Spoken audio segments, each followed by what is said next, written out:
Okay, good afternoon, everyone. My name is Glenn Luther. I'm a professor here at the College of Law. My pleasure to welcome you here this afternoon. We, of course, acknowledge that we're on Treaty 6 territory in the traditional homeland of the Métis. I always want to say that means we're all treaty people, and we should all be very aware of what that means, and particularly for law students, if you are non-Indigenous, I challenge you to learn what your treaty rights are. We're so delighted that you could join us for this special lecture in the Halyk Chair for Advocacy. We thank you for your attendance. Halyk was unable to join us, but I'm pleased to see Kathy Knox, his spouse, here, and retired Judge Bob Finley and retired Judge Jerry Senyuk. Apologize if I missed any other dignitaries. The lecture is delivered in conjunction with the Silas Halyk QC Visiting Scholar and Advocacy position, which was created in the College of Law in 2009. The position and related lectures and interactions with the chairholder and our moot teams comes about as a result of a generous gift from Halyk and supplementary gifts from his friends and admirers. Silas Halyk QC graduated from the College of Law with an LLB in 1961. He also went on to, I believe, gain an LLM at Michigan University. He actually taught at the law school during the 60s before starting his private practice, where he became very quickly and for a long time one of Saskatchewan's most distinguished advocates. I was always impressed in coming in contact with Mr. Halyk through my own practice that was very sort of dexterous in terms of doing civil and criminal and inquiries, and including the Milgard inquiries and other inquiries.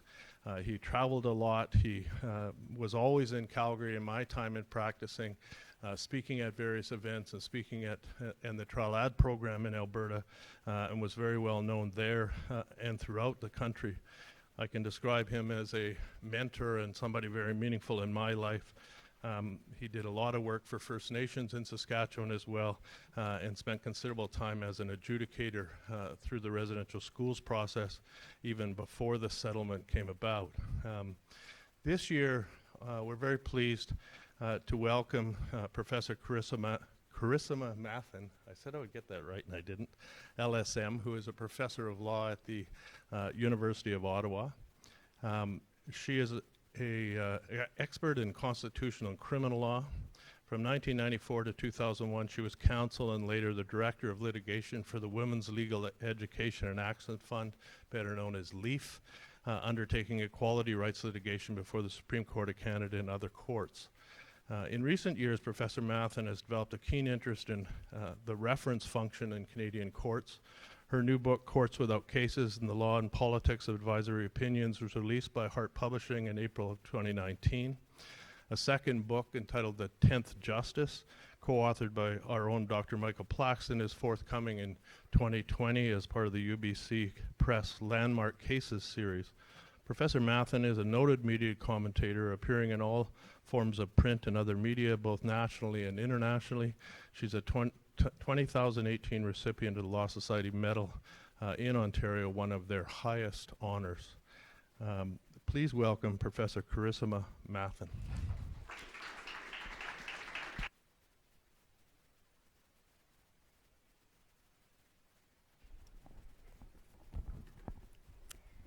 Can everyone hear me? Is it working? Had a very unfortunate experience at the University of Alberta a few months ago where it just refused to work. So I'm glad that it is. Well, thank you very much. Thank you, Professor Luther, for the really kind introduction. It's such a pleasure and honor for me to have been invited to give the 2020 Halyk Lecture in Advocacy. It's been about 10 years since I was last at the faculty, which is probably a bit too long, especially since one of my closest colleagues, Michael Plaxton, works here. My last visit was also in January. It was about 25 degrees colder, so I feel I'm already ahead. Well, as mentioned, prior to becoming a law professor, I had the great fortune and privilege to be able to practice constitutional law as a lawyer with LEAF. I had the opportunity to participate in public interest advocacy at the highest levels, and we daily confronted the challenges of using law as a vehicle to promote change while continually brushing up against its limiting nature. And although it's been some time since I engaged in third-party intervention, which was the raison d'etre of LEAF at the time, I think some of those more unusual aspects of litigation practice and experience continue to inform my work. And in today's lecture, I'd like to talk about that work, which focuses on the advisory function of Canadian courts, and also draw in some themes about how it can shape and really influence certain litigation strategies and decisions. So what I propose to do is to first just briefly introduce the overall topic, and then move to a few key points that hopefully will be of interest to this audience, namely references as an arbiter of federalism, and we've seen numerous examples of that recently, and also the core tension that references represent, what I've called actors' advice in law. And then to conclude, just some remarks about references as a particular form of constitutional litigation, and both the challenges but also the possibilities that can bring. So I propose to speak for about 40 minutes, so that hopefully we'll allow time for questions, should there be any.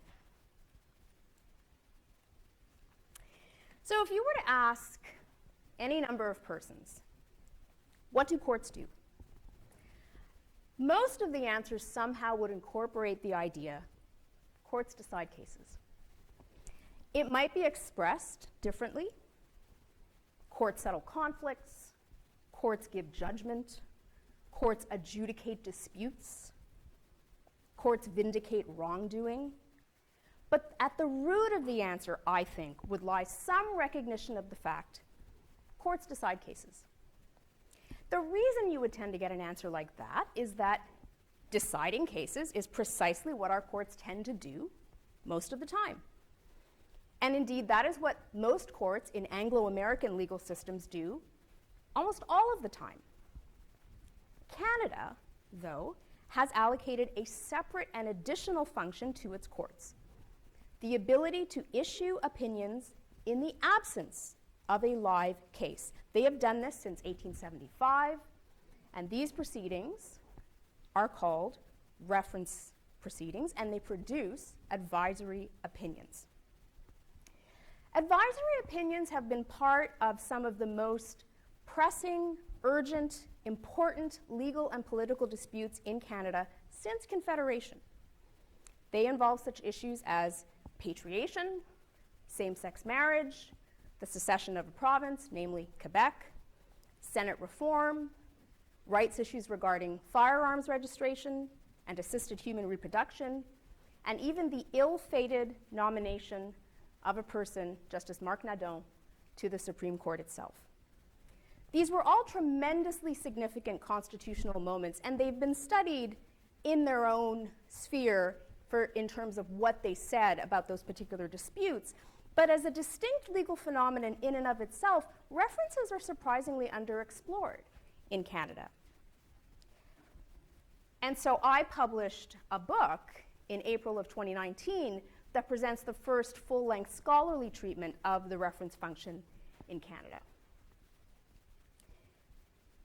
Now, as I said, advisory opinions have been a distinguishing feature of the Canadian legal system. The US Constitution, for example, states that the federal judiciary shall decide cases and controversies. That's the actual term that is used, and so in consequence, it's long been decided that it is inappropriate for federal courts, including the Supreme Court of the United States, to issue advisory opinions. Some state constitutions do permit their courts to do this, but even then, this is a function that is very rare in the United States. The Canadian advisory function, dating back to 1875, as I mentioned, was modeled on a British statute, the Judicial Committee Act of 1833, which formally instituted the Judicial Committee of the Privy Council. And Section 4 was the operative section for that act, which operates to this day, but almost exclusively with respect to former colonies, which retain the Privy Council as an apex court. It is very rare to have Section 4 apply in a domestic British case. There was an example a few years ago, not exactly groundbreaking. The proceeding was called in the matter of the baronetcy of Pringle of Stichel, and the question concerned whether evidence of apparent historical illegitimacy should displace a presumed baronet from his title in favor of a rival claimant. So not exactly at the level of Brexit, although given recent events, perhaps indeed the Privy Council will be called upon to rule on certain more recent disputes, as is colloquially known as Megxit. The impetus for Section 4 of the Judicial Committee Act is not that well sourced. We don't know why precisely it was inserted into that UK statute, but it's safe to say that the power was thought to be an outgrowth of the advisory function which had been exercised since ancient times by what was known as the King's Council. And in my book, I detail the history of that process. So in Canada,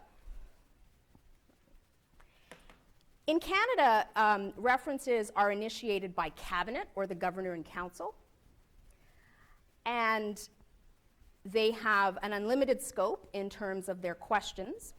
The courts are directed to provide an answer, and the federal government enjoys the right to put cases to the Supreme Court as a first instance, if you will. Provinces have to initiate references at their provincial courts of appeal, which can then be appealed as of right. So one of the most important moments in the advisory function in Canada was the proceeding known as in re-references by the Governor and Council, which we affectionately call the reference re-references, dating back to 1910. And in that early case, the Judicial Committee dismissed a provincial argument that the Supreme Court of Canada should not be issuing references, that it's actually incompatible with what a court of appeal does. The committee noted that such a function was well established, even if it had been infrequently used in British constitutional tradition. It also noted that by that time even, numerous references had actually already been appealed to the Privy Council. And indeed, the provinces themselves were using this function with respect to initiating references in their own courts. And so the Canadian courts quickly accepted the reference function as part of their duties. And indeed, Barry Strayer, who is a noted constitutional lawyer and scholar, has calculated that up until 1986, references actually accounted for 1/4 of the Supreme Court's constitutional docket. So an enormous body of jurisprudence developed through these not cases. Well, the assertion that Canadian courts were well situated to exercise an advisory opinion did not explain, well, what is it that the courts are doing when they issue an advisory opinion? And importantly, how does that function coexist with the other cases and appeals that the courts are deciding? And that is what makes the Canadian context unique, interesting. Because while other countries may have an advisory function, it is almost invariably granted to a specialist constitutional court that does nothing else, right? It's very rare to have one court both sit as a court of appeal, deciding appeals in live cases, and performing this other function, right? So what is it doing when it's performing this additional function? Well, the Canadian courts, it's safe to say, and even the Judicial Committee, was not that concerned about that possible tension. And so in another early reference, the Reference Re Criminal Code, the court stressed our advice has no legal effect, does not affect the rights of parties, nor lower court decisions. It's not even binding upon us. It was said to be unthinkable that the court would consider itself bound by its reference opinions. Well, as is always the case, it didn't take long for the unthinkable to arrive. And one phrase I've always liked by a legal scholar, in an article written long ago, in the 60s, said that the Supreme Court tended to follow reference opinions with undiscriminating zeal. Like that distinction that they were so careful to carve out in the early 20th century had just disappeared. In particular, reference opinions quickly came to be viewed as a way of doing the business of federalism. The courts assumed the position of being an interpreter that could fill in gaps in existing constitutional text. And federalism itself, I think it's important to understand, assumed a more fundamental character over a period of many decades. Not just a pragmatic decision to bring separate political units into a greater whole, but a process, a species of nation building. So advisory opinions were very much not in any way a departure from the business of federalism, but in fact an essential component of it. And in chapter 5 of the book, I go through many of the classic examples regarding treaties, disallowance, which is surprisingly once again in vogue, and of course a raft of cases dealing with economic regulation. I'm not going to go through any of those in detail because, in fact, we have seen just in the last few years increased resort to references to deal with modern disputes arising over the division of powers. We see all of the examples quickly come to mind. The carbon pricing scheme, Trans Mountain, the second securities reference dealing with the establishment of a federal regulator in securities, and even the genetic discrimination bill, which was passed very recently and has already been the subject of a reference opinion in the Supreme Court of Canada regarding whether the attempt at the federal level to regulate contracts of insurance is ultra vires, right? Going all the way back to case law that is 100 years old. So the one dispute I think that is possibly the highest profile is the current reference regarding the Greenhouse Gas Pollution Pricing Act, or GGPPA, also known affectionately as the carbon tax. The GGPPA, of course, mandates a national fuel charge and imposes it in provinces that do not have sufficient GHG reductions of their own. From the start, Saskatchewan, but also a number of other provinces, objected. Right? This is pure federal overreach. To press its concerns, Saskatchewan initiated a reference to the Saskatchewan Court of Appeal, asking whether the GGPPA falls within federal authority. And last year, that court advised, 3-2, that it did. Ontario initiated a similar challenge. The Ontario Court of Appeal found for the GGPA in an opinion signed by 4 members with 1 dissent. Alberta has also initiated a challenge. Manitoba and New Brunswick were considering launching their own references. Ultimately, they've decided not to, and the Supreme Court will be hearing the whole kit and caboodle in March in a sort of grand consolidated reference. The GGPPA represents the first opportunity in many years to think about how the Constitution enables us to deal with environmental concerns. The issue is obviously extremely important. The Saskatchewan court called climate change one of the great existential issues of our time. And at the hearing, none of the parties or interveners questioned that. The debate was, what do we do in light of that fact?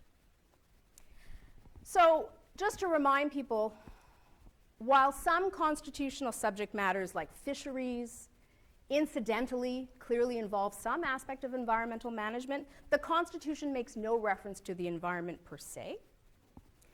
And so it would appear that the authority to make laws specifically in that sphere does not necessarily belong to either order of government. Now, Parliament, the federal Parliament, does enjoy a number of powers, including over criminal law and taxation, that could be wielded against climate change.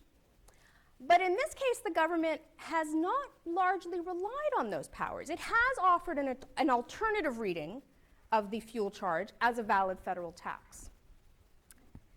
It instead takes the much more difficult path of defending the GGPPA under the Constitution's peace, order, and good government, or POG, power, and specifically it's invoked the National Concern Branch of POG to do this. Now, even a year ago, I would have characterized this strategy as a classic Hail Mary pass. That's because historically the Supreme Court has been very reluctant to recognize national concerns under POG out of a fear that they would swamp provincial powers. Now, I have to say, I'm not so sure. We've had majorities in both Saskatchewan and Ontario confirm some version of a national concern over control of GHG emissions through some scheme that can operate at the federal level. Shifting gears a bit, the carbon pricing reference demonstrates several strategic advantages of the reference power. The first, and this is something that I cover quite a bit in my book, is the ability to frame the questions without being subject to a counterclaim or any attempt by an opposing party to modify or expand those questions. You can frame the questions exactly as you like. This is a powerful advantage in litigation.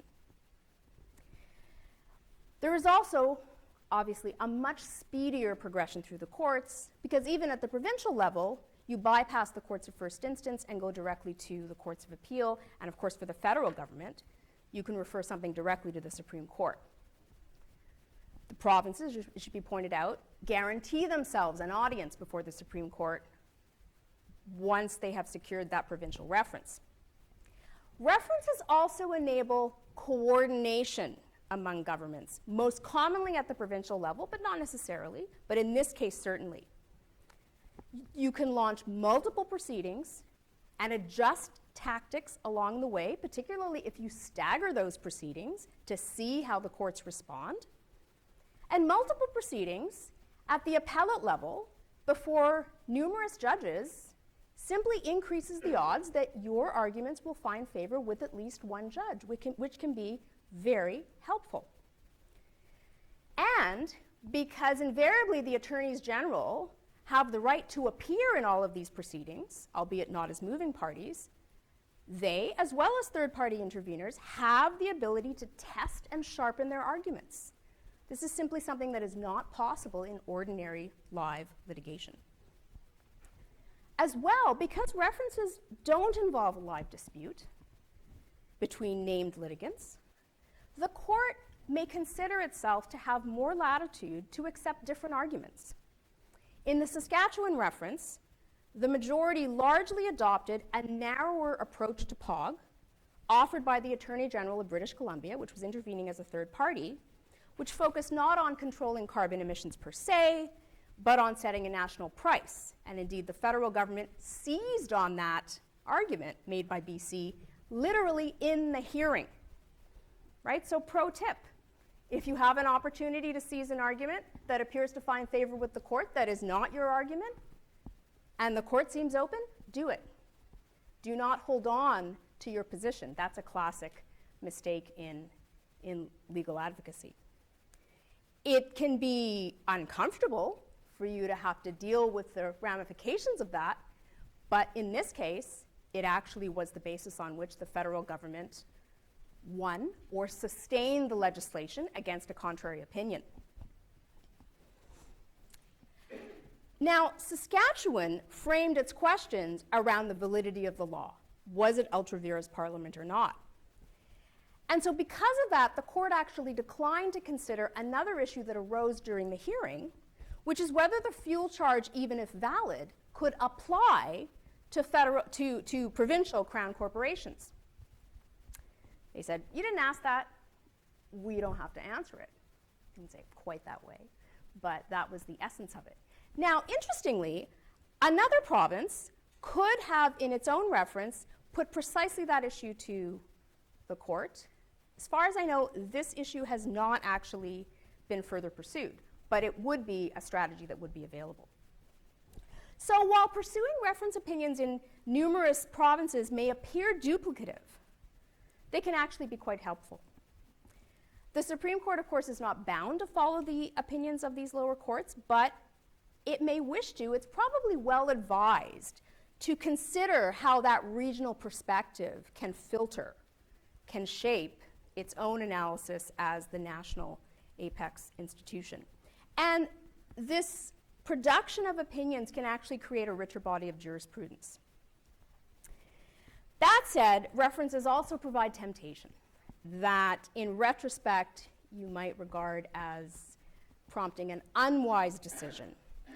And I think here we need look no further than the very recent, hot off the press reference in the AG Canada versus AGBC, also known as the Environmental Management Act reference, also known as the How Do We Stop TMX reference.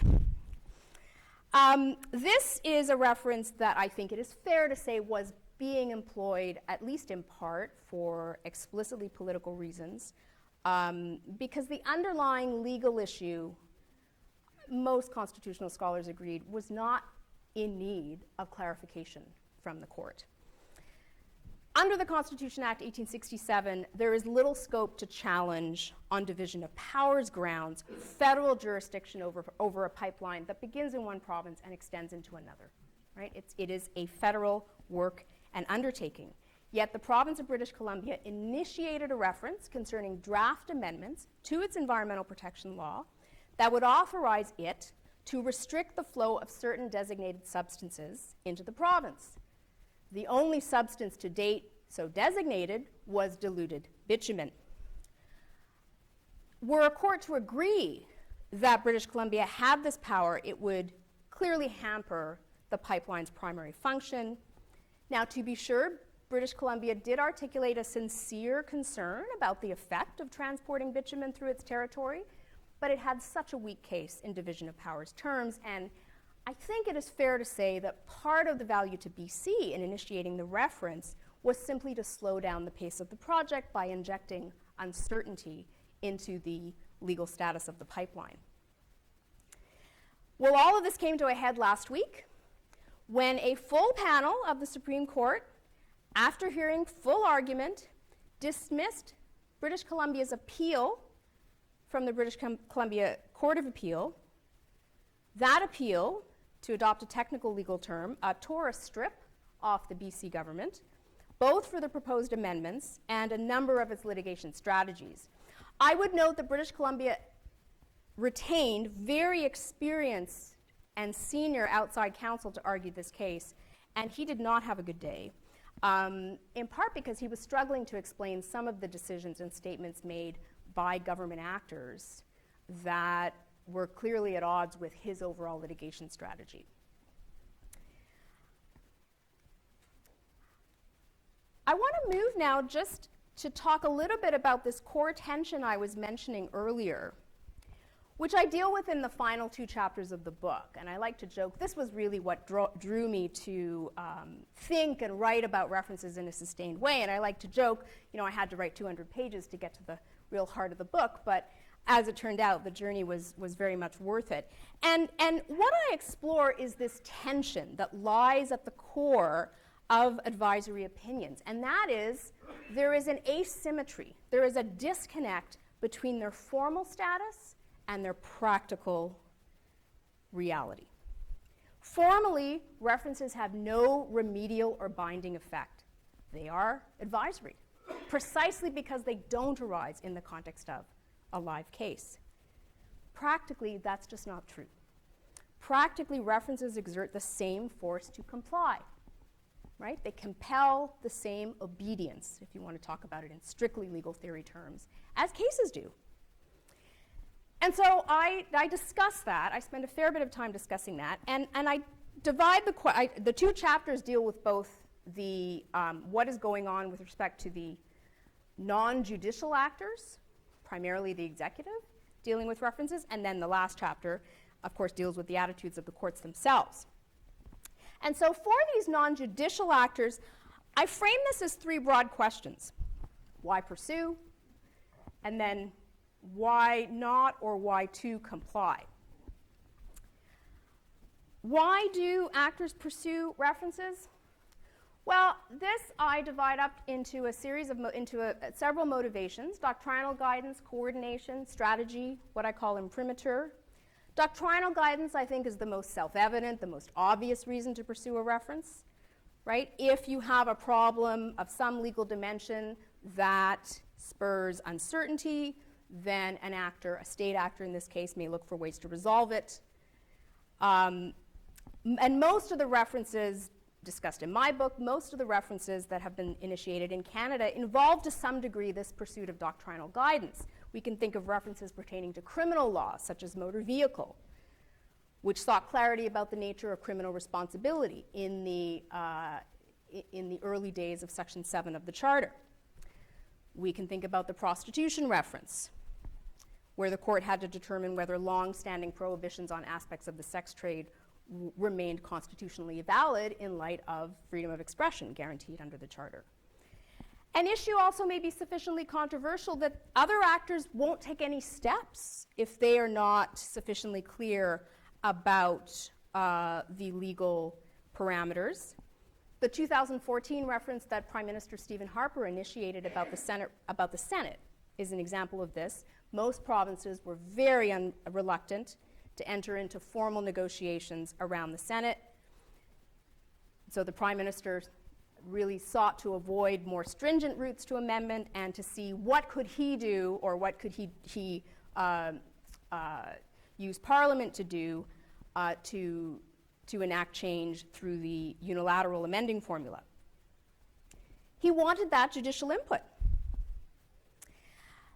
Coordination is another really important advantage, or another important reason to initiate a reference, right? You want to minimize occasion for conflict, risk, uncertainty. In a federal state, you may confront a dispute that is likely to spur litigation in multiple jurisdictions. And so it could be very helpful to secure an opinion from the highest court as quickly as possible. A classic example is the Anti-Inflation Act reference of 1976, which involved extraordinary federal measures to impose wage and price controls. Litigation was inevitable. The federal government was able to obtain an opinion about the vires of that law from the apex court, from the Supreme Court of Canada, in 9 months. That is an impossibly brief time in ordinary litigation terms. A number of the reasons are strategic. And so I won't go into this in much detail, but they include the desire to preempt a certain dispute or other litigation, to displace tensions, to position oneself in a particular way, to avoid having to face a certain conflict, and control. Control over the questions, control over timing, control that simply does not exist to the same degree in the ordinary sphere of live litigation. And the final reason to pursue is what I like to call imprimatur, which rests on the idea that having the courts weigh in on an issue in today's Canada has a value all its own. And through references, actors can trade on the special status and legitimacy and power of the court, which they probably lack, at least to the same degree. Now, these actors, these non-judicial actors, these political actors, treat advisory opinions as reasons for them to do something or to forbear from doing something, and they tend to modify their behavior. Invariably, they do that. Even where the opinion completely contradicts prior case law, where they, the actors, have displayed maybe only modest respect for the court, or where they perceive the opinion as completely misguided, they still follow the opinion. And this is really striking given the fact that there are aspects to these actors that would seem to suggest that, at least on some occasions, they would feel free to disregard the opinion. Right? References, these non-judicial actors, they're not courts, but they have significant legal and political authority of their own. They commonly enact rules with which they expect obedience. They have expertise. They certainly regard themselves as having expertise in constitutional analysis. They have more room to respond, but they don't. They don't. They treat these references as containing reasons for them to do or forbear from doing something, just as they do decisions in live cases. Well, in my book, I focus on two sets of answers as to why this is the case. And a really interesting way to think about this is we have in Canada a long-established tradition of royal commissions. We set up a royal commission. They're often presided over by judges or former judges. They produce. They often have quasi-judicial proceedings, at least in terms of counsel and hearings and reasons. And they produce a set of reasons and recommendations. They are not treated in the same way as references, right? Why is that? Well, you can read chapter 9 and 10, but in my book, I focus on two sets of answers. The first is that it may just be that despite the formal distinction that I talked about, these aren't legally binding, the actors just don't think of them that way, and maybe we shouldn't think of them that way either. The second, though, is the numerous factors that you could see as exerting force on them to comply, even if the technical answer that references aren't binding is actually the case. The first, and this is an obvious one, but one that actually demands some explanation, is that the courts themselves treat references as part of ordinary case law. Right? We see this, and this I established in the book. This has been the case for decades. They list references in the same manner that they list cases. They refer to them in the same way. They generate legal rules, and the courts treat them as such. So there is no, if it issued a reference on Tuesday, well, on Wednesday it could change its mind. The court doesn't do that. It's not just a reference. And certainly no lower court would treat a reference of the Supreme Court or a reference of its superior court in that manner. And so it doesn't make sense for the actors to do that either. Also, I think it's safe to say that actors will face pressure to treat the opinion seriously. It would be strange to initiate a proceeding, like a reference, before a body the court, that is considered authoritative, that routinely issues authoritative directives, which you have asked to provide direction in the form of advice, and then only to subsequently disregard the resulting advice. This would create the perception that you are trying to game the system and you don't have respect for it in a way that clearly would enact more political cost than is worth whatever gain. The actor may also simply regard the court with great respect and regard. This is an important part, indeed, of the rule of law. And so it should not be surprising if it would be difficult, if it would be uncomfortable for an actor to parse out or mete out their regard and respect for court pronouncements based on whether the pronouncement is found in a reference versus an inter partes proceeding. And then finally, of course, there's self-interest, right? You take the word of the court seriously so that your jurisdictional and other rivals will as well. And it is simply not worth it to jettison all that in the furtherance of a specific, discrete political objective. Well, I want to conclude by just making a few comments about the litigation process around references. So as I've already said, references are initiated by the governor and council in whatever jurisdiction that they're operating in, and they do operate indeed in all 11 jurisdictions. They're set out by statute. They invariably have a very broad scope in terms of the questions that they permit. The Supreme Court permits a question to go forward concerning important questions of law, of fact or law on any matter, and helpfully the Act notes, any question the governor and council chooses to put to the Supreme Court shall conclusively be deemed important. The 1875 Supreme and Exchequer Courts Act, the law that actually set up the Supreme Court of Canada, limited references to the federal executive, which it still does, but in response to great provincial strife, some of which I detailed in that early reference-free references, In 1922, the Act created this automatic right of appeal for provinces. Now, I also wanted to note that where a reference relates largely to constitutional issues, but the legislation varies, there is some automatic right. There's a right to receive notice on the part of other attorneys general, and there is invariably a right to participate, which is important. In my book, I address potential issues relating to the separation of powers that are posed by an advisory opinion. And one of these is the potential negative impact on a court that is forced to answer questions, any manner of questions put to it by the executive.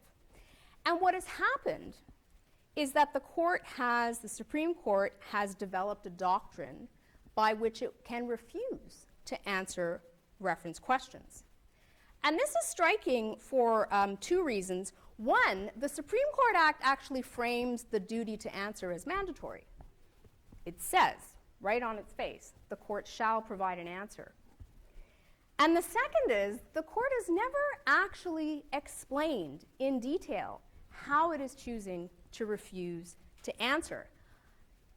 Now, I have argued, and I do in the book, I think that the most logical explanation relates to the principle of judicial independence, that it would be inconsistent with the principle of judicial independence for the court to be forced to provide an answer in a context where it believes it would be inappropriate to do so. No one's ever actually worked up the nerve to put this to the court in a reference, to ask it to explain itself. But I think were it pressed, that is probably the answer it would apply, or it would give.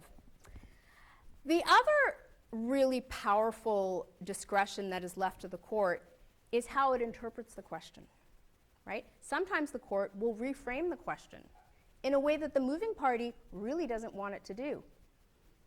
The patriation reference is a good example of this, where the Supreme Court actually divided on what the question was asking. Specifically, the patriation reference related to the process by which a resolution could be put to the UK Parliament to seek constitutional change, whether there was a convention, a constitutional convention requiring provincial consent. The question was simply framed in that way, and the parties actually disagreed. Well, are you asking the court, is there a convention of unanimous provincial consent, or is there just a convention of some provincial consent? And the court divided on how it read the question, which led, in fact, to the court to issue a majority and a dissenting opinion in that case. And of course, the majority ultimately concluded that there was a constitutional convention requiring substantial provincial consent. So more than 5, probably more than 6, but less than 10, which is, of course, proved to be very important for the patriation of the Canadian Constitution.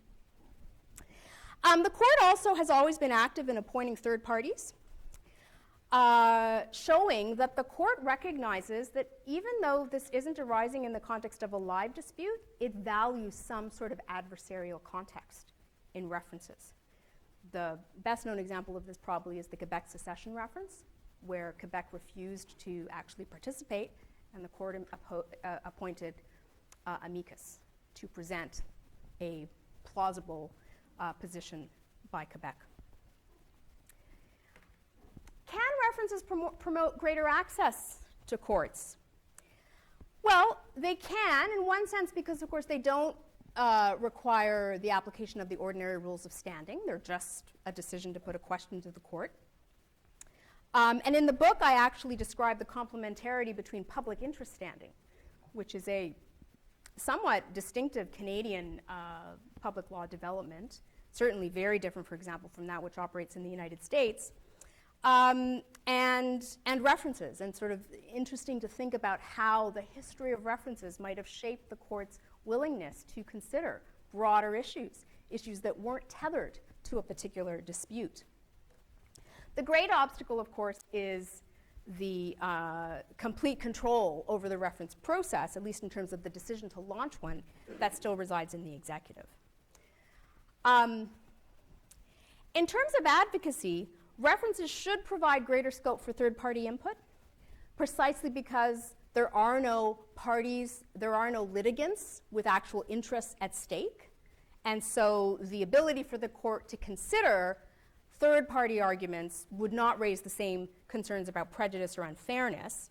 And it seems that third parties can and do have an outsized influence. One example is Ontario's submissions in the Supreme Court Act reference of 2014. That was largely seen as a dispute between the Attorney General of Canada and Quebec over over how you fill Quebec's 3 seats on the court. Ontario actually made what turned out to be extremely influential submissions that led the court to decide that, or to conclude, I should say, that it is no longer a creature of ordinary statute, and that its composition and essential features are now protected under Part 5 of the Constitution Act 1982, and they cannot be subject to unilateral federal law. And I described above BC's role in the carbon pricing reference, where it presented an interpretation of the POG power that the court was much more comfortable with. Unfortunately, some of the strictures that we are seeing in constitutional litigation have worked their way into references. Namely, I'm talking about very, very narrow parameters for written argument. When I was practicing at the Supreme Court, we would get 20 pages for a factum. One of my proudest moments was convincing John Sapinka to give us 30 pages in a particular case. John Sapinka was not an easy audience. And we would get 15 minutes. This is unheard of. It's an unheard of luxury in the Supreme Court of Canada. In the BC pricing, in the BC TMX case I was just talking about, every third-party intervener got 5 minutes, including the attorneys general. Now, I think that, and this is something the court has been getting much more comfortable with in recent years, I think it's an abomination, frankly. I think it's really unfortunate that the court is just applying these blanket rules, even in ordinary constitutional litigation, but I think it's ridiculous to impose those kinds of limits in a reference of this type. And I'm very interested to see if they will persist in that approach in, for example, the carbon pricing reference when they actually hear it. And finally, this is just one, are there ways to reform the reference function? I'll focus here on the Supreme Court. References currently are limited to the executive branch. Could we allow access by the legislature to put reference to the Supreme Court? The Supreme Court does allow for references by either House of Parliament, but only in relation to private bills, which is a very antiquated form of statutory activity. You might also seek to regularize participation by not making it just dependent on the court's discretion, for example, in terms of allowing third-party interveners.